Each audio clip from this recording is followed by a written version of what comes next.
If you ever need a giant pick-me-up when faith seems weak and circumstances overwhelm, read Hebrews 11 and 12, God's pep talk to his children. Top of the morning to you.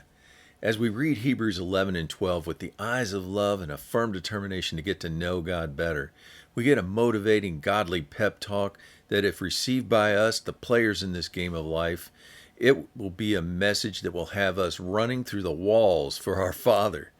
So let's listen in as Coach is addressing the locker room. Team, we're getting ready to perform in front of a crowd like no other. This is a heavenly audience who would love to be where you are today. You see, their life was spent believing in the things that you do, with one great exception. They were brutally tortured, scourged, chained, and imprisoned for their beliefs.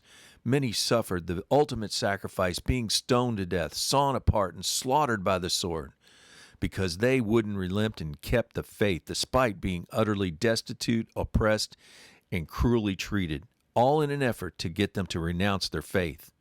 That's who we join with today in this game of life. They are genuine heroes of the faith.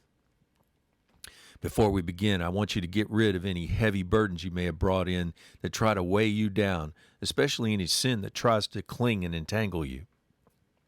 And let us run this race with the same faith of those watching, and do it with patience, endurance, steadfastness, perseverance. In other words, don't give up. Get rid of any distractions and focus on the main hero of our faith, Jesus. After all, he's the source and finisher of our faith. When the going gets tough, remember his sacrifice he endured on the cross. Remember how he overcame a bitterly hostile enemy. Let that memory give you strength when you get weary, exhausted, and lose heart and about to give up. Take heart. You have not yet struggled and fought to the point of pouring out your own blood, but you have been through the training, the discipline, and even correction necessary to mold you into winners. Remember, you are God's sons and daughters. Yes, that time of discipline you endured seemed hard at the time and even painful, but afterward you got to reap the peaceable fruit of righteousness. To be successful, you must strive to live in peace.